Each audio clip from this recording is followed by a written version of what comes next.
আসসালামু আলাইকুম প্রিয় দর্শক, স্বাগত জানাচ্ছি আমার দেশ টপ নিউজে। সঙ্গে আছি আরমান মুজাহিদ। শুরুতে জানবো সংবাদ শিরোনাম। ফেসবুকে তারেক ফখরুলকে ট্যাগ করে চাঁদাবাজির অভিযোগ তুললেন সার্জিস। আনুপাতিক ভোট পদ্ধতির তীব্র সমালোচনা রিজভির। ইসলামী দলগুলো নির্বাচন পদ্ধতির পরিবর্তন কেন চায়? দাড়িপাল্লা সহ জামায়াতের নিবন্ধনের গেজেট প্রকাশ। জুলাই সনদ বাস্তবায়ন ছাড়া নির্বাচনে অংশ নেবে না এনসিপি, বললেন নাহিদ ইসলাম। গুমের সঙ্গে জড়িত সেনা সদস্যদের বিরুদ্ধে ব্যবস্থা নেওয়া হবে। সরকারি চাকরি অধ্যাদেশের সংশোধন প্রস্তাব অনুমোদন। এবার বিস্তারিত। লালমনিরহাট জেলা থেকে পাথর ও বালু বহনকারী যানবাহনগুলো দেশের বিভিন্ন প্রান্তে যাওয়ার পথে বিএনপির নাম ব্যবহার করে নিয়মিত চাঁদাবাজি করা হচ্ছে অভিযোগ তুলে সামাজিক যোগাযোগ মাধ্যম ফেসবুকে স্ট্যাটাস দিয়েছেন জাতীয় নাগরিক পার্টি এনসিপির মুখ্য সংগঠক সার্জিস আলম। বুধবার রাত 1টা 13 মিনিটে নিজের ভেরিফাইড ফেসবুক আইডি থেকে স্ট্যাটাসটি দেন তিনি। পোস্টে বিএনপির ভারপ্রাপ্ত চেয়ারম্যান তারেক রহমান ও মহাসচিব মির্জা ফখরুল ইসলাম আলমগীরকেও ট্যাগ করেন। ওই পোস্টে সার্জিস লেখেন, লালমনিরহাট জেলার পাটগ্রাম উপজেলায় সরকার কর্তৃক অনুমোদিত পাথর ও বালুর সাইটগুলো থেকে যে গাড়িগুলো দিয়ে পাথর বালু দেশের বিভিন্ন প্রান্তে যায়, সেই গাড়িগুলো থামিয়ে গাড়ি প্রতি 500 থেকে 1000 টাকা পর্যন্ত চাঁদাবাজি করা হয়। নিয়মিত লাখ টাকা চাঁদাবাজির নামে লুটপাট করা হয়। তিনি লেখেন, আজকে পাটগ্রাম উপজেলার ইউএনও সেই চাঁদাবাজদের মধ্য থেকে দুজনকে ধরে এনে শাস্তি হিসেবে 1 মাসের জেল দেয়। পরে বিএনপি ও স্বেচ্ছাসেবক দলের কয়েকজন নেতাকর্মী গিয়ে থানা ঘেরাও করে, ভাঙচুর করে এবং ওই চাঁদাবাজদের ছিনিয়ে নিয়ে যায়। জেলা পুলিশ সুপার পার্শ্ববর্তী হাতীবান্ধা থানা থেকে পুলিশের এক্সট্রা ফোর্স সহযোগিতা চাইলে হাতীবান্ধা থানার বিএনপি নেতাকর্মীরা সেই থানাও অবরুদ্ধ করে রাখে। সার্জিস লেখেন, এভাবে যদি বিএনপির নেতা কর্মীরা মাঠ পর্যায়ে ক্ষমতার অপব্যবহার করে চাঁদাবাজি লুটপাট শুরু করে কিংবা চাঁদাবাজদের প্রোটেক্ট করে, তাহলে দেশ সংস্কার হবে কিভাবে? স্থানীয় লোকজন বলছে সেখানকার যিনি এমপি প্রত্যাশী তার মদদে এসব হচ্ছে। তিনি আরও লেখেন, আগে স্থানীয় পর্যায়ের মূল সংগঠনগুলোর নেতাদের কন্ট্রোল করতে হবে, তারপরে দেশ সংস্কার।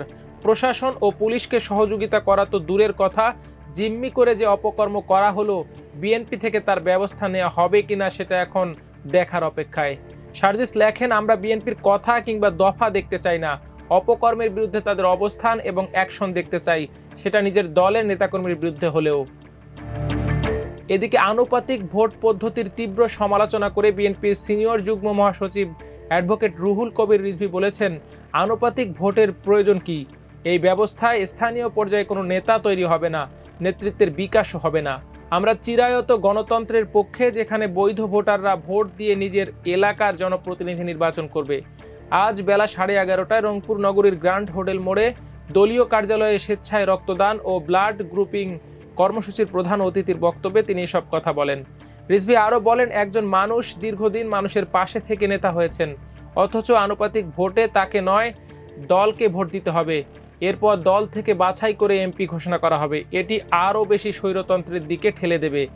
যেখানে প্রায় 12 কোটি ভোটার রয়েছে, সেই 18 কোটি মানুষের দেশে কেন এমন ভোট পদ্ধতির কথা বলা হচ্ছে?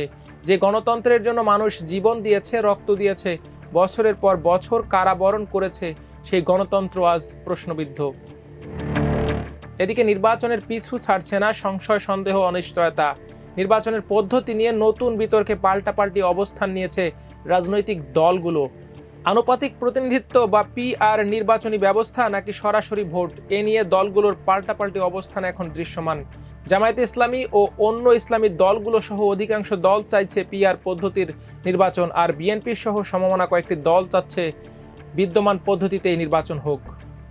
এখন প্রশ্ন উঠেছে, ইসলামী দলগুলো নির্বাচন পদ্ধতির পরিবর্তন কেন চায়? এ নিয়ে বৃহস্পতিবার এক প্রতিবেদন প্রকাশ করেছে বিবিসি বাংলা। ওই প্রতিবেদনে বলা হয়েছে, পিআর পদ্ধতিতে ছোট দলগুলোর আগ্রহ বেশি, কারণ এমন অনেক দলের আসন ভিত্তিক সরাসরি ভোটে জিতে আসা কঠিন। বামপন্থী বিভিন্ন দলও আনুপাতিক প্রতিনিধিত্বের পক্ষে। জামায়াতের সিনিয়র নায়েবে আমির সৈয়দ আবদুল্লাহ মোহাম্মদ তাহের এ বিষয়ে বলেন, কোনো দল সর্বনিম্ন 1% ভোট পেলেই সংসদে আনুপাতিক পদ্ধতিতে প্রতিনিধিত্ব পাবে, এই প্রস্তাব তারা করেছেন। ফলে বেশিরভাগ দল সংসদে প্রতিনিধিত্ব করার সুযোগ পাবে বলে তারা মনে করছেন। তবে বিএনপি ও এর মিত্র দলগুলো বলছে, বাংলাদেশের বাস্তবতায় এই পদ্ধতি বাস্তবায়ন করা সম্ভব নয়। এ পদ্ধতি চালু করতে আরও অনেক সময় প্রয়োজন।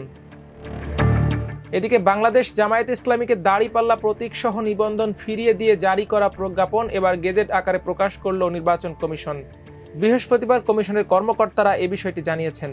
এর আগে গত 24 জুলাই জামায়াতকে প্রতীকসহ নিবন্ধন ফিরিয়ে দেওয়ার প্রজ্ঞাপন জারি করা হয়। এরপর তা ছাপানোর জন্য পাঠানো হয় বিজি প্রেসে। সেখান থেকে গত 26 জুন গেজেটটি প্রকাশ করা হয়।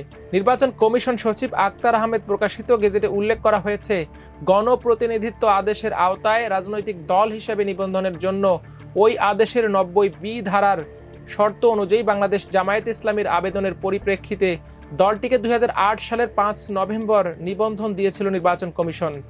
ইসির এই গেজেট প্রকাশের মধ্য দিয়ে প্রতীকসহ জামায়াতের নির্বাচনে অংশগ্রহণের সকল আইনি অধিকার নিশ্চিত হলো। তবে এখনও জামায়াতের দাড়িপাল্লা প্রতীকটি নির্বাচনী বিধিমালায় অন্তর্ভুক্ত করা হয়নি। শীঘ্রই সংস্থাটি সে কাজটিও সম্পন্ন করবে বলে জানা গেছে। এদিকে জুলাই সনদ বাস্তবায়ন ছাড়া কোনো নির্বাচনে জাতীয় নাগরিক পার্টি এনসিপি অংশ নেবে না বলে জানিয়েছেন দলটির আহ্বায়ক নাহিদ ইসলাম। বৃহস্পতিবার দুপুরে নীলফামারীর সৈয়দপুর উপজেলার হাতিখানা কবরস্থানে জুলাই শহীদ সাজ্জাদ হোসেনের কবর জিয়ারত শেষে সাংবাদিকদের সঙ্গে আলাপকালে তিনি এসব কথা বলেন। নাহিদ ইসলাম বলেন, দেশ গড়তে জুলাই পদযাত্রা শুরু করেছি। উত্তরাঞ্চল থেকে শুরু হওয়া এ পদযাত্রায় মানুষের ব্যাপক সাড়া মিলেছে। খুব শীঘ্রই আমরা তা দেশব্যাপী ছড়িয়ে দেব। নাহিদ ইসলাম আরও বলেন, শুধু ঢাকা নিয়ে উন্নয়ন নয়, উন্নয়ন চিন্তা থাকতে হবে গোটা দেশ নিয়ে। ছাত্র জনতার আন্দোলনে ফ্যাসিস্ট সরকারের পতন হলেও মাফিয়াতন্ত্র শেষ হয়নি। আমাদের লড়াই সংগ্রামের ইতিহাস ধরে রাখতে হবে।